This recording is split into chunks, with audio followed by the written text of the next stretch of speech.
Le 3 janvier 2026, le Burkina Faso a vacillé au bord du gouffre. Cette nuit-là, un coup d'État secret, piloté depuis l'étranger, a été stoppé in extremis par la lucidité des forces de défense.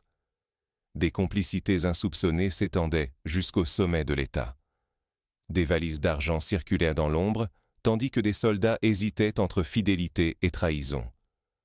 Grâce à des témoignages exclusifs, dont celui bouleversant d'un sergent-chef plongé au cœur du complot, nous allons dévoiler comment le pays a échappé à la catastrophe. Ce récit n'est pas qu'une affaire politique. Il révèle la fragilité de nos institutions et la force du courage humain face à la peur. Ignorer cet événement, c'est oublier à quelle vitesse tout peut basculer. Découvrons ensemble comment ces heures décisives se sont jouées en coulisses. Les révélations qui suivent pourraient bien changer votre regard sur l'histoire récente du Burkina Faso. Une tension sourde plane sur Ouagadougou. Depuis l'arrivée au pouvoir du capitaine Ibrahim Traoré, le Burkina Faso vit sous une surveillance incessante. La peur d'un nouveau coup d'État et la menace extérieure se mêlent à une incertitude étouffante. Dans ce climat, la garde républicaine veille, prête à agir à la moindre alerte. Parmi eux, le sergent-chef Salfo Yalouéogo, discret mais essentiel, protège les sites stratégiques. Sa loyauté et sa vigilance font la différence. Mais la capitale ne dort jamais vraiment. Les rumeurs de complot s'intensifient, la méfiance s'infiltre partout. Ignorer une anomalie, c'est risquer de voir l'histoire tragique du pays se reproduire. Personne ne sait d'où viendra le prochain danger. Pourtant, certains signaux ne trompent pas les plus attentifs. Un numéro inconnu, des codes murmurés, des millions en jeu. Voici comment un cercle restreint a failli faire basculer le Burkina Faso. Tout débute il y a 2 semaines. Le sergent Yalouéogo reçoit des appels insistants d'un numéro inconnu. Derrière la voix, la première étincelle d'un complot. Son oncle, commerçant influent, confirme la fiabilité du contact et l'incite à répondre. Dès les premiers échanges, le piège se resserre. De nouveaux interlocuteurs entrent en scène, choisis avec soin.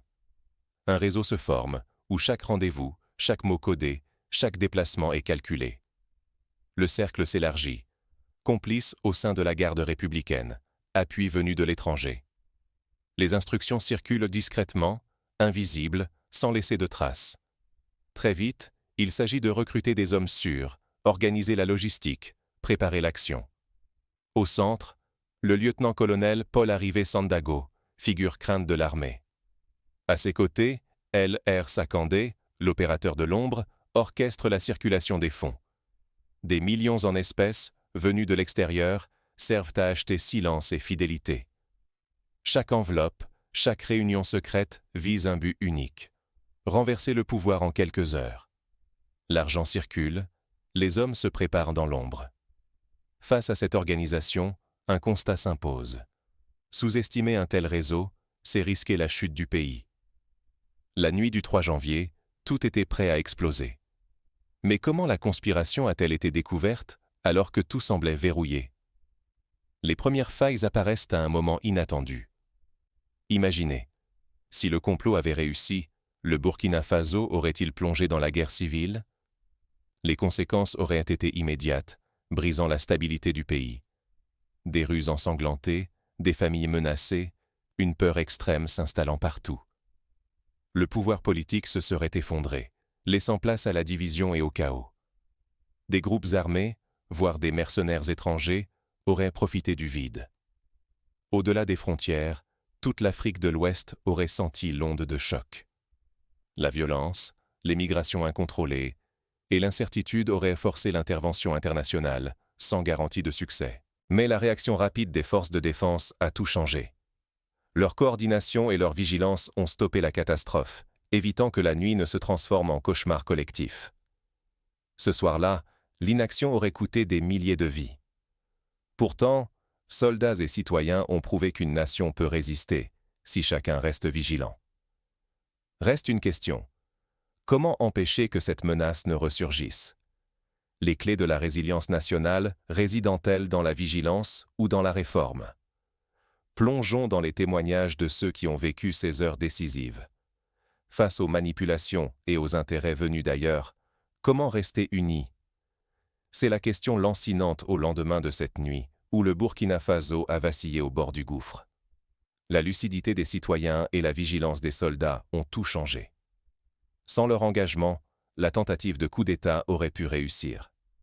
Chaque Burkinabé, qu'il soit sur le terrain ou dans la vie quotidienne, porte une part de la défense nationale. Transparence et communication deviennent vitales. Il faut oser questionner, vérifier chaque information, refuser les rumeurs qui divisent. Les institutions doivent parler vrai, car seule la confiance protège le pays. Notre unité est notre premier rempart. Les ennemis cherchent la moindre faille. Refuser la peur, la méfiance et la haine, c'est déjà résister à la manipulation. La division ouvre la voie à de nouveaux périls, plus insidieux encore. Si nous baissons la garde ou pensons chacun à nos seuls intérêts, la crise reviendra. Mais comment faire de cette épreuve une force? Que peut concrètement accomplir chaque citoyen pour préserver la résilience du Burkina Faso? Des voix se lèvent, prêtes à témoigner. Plongeons au cœur de cette nuit décisive, là où tout a failli basculer. La vérité, c'est notre arme la plus précieuse. Oserez-vous l'utiliser? Ce que vous venez d'entendre dépasse la simple chronique d'une nuit. C'est l'histoire de quelques individus déterminés qui ont empêché la chute de tout un peuple. Leur vigilance prouve que chacun d'entre nous détient un pouvoir décisif. Fermer les yeux, c'est laisser le Burkina Faso au bord du chaos, prêt à basculer au moindre souffle. Nos institutions sont fragiles, les menaces extérieures réelles. Plus que jamais, restons unis, lucides, et défendons nos valeurs contre la manipulation et la déstabilisation. Envie de protéger la vérité?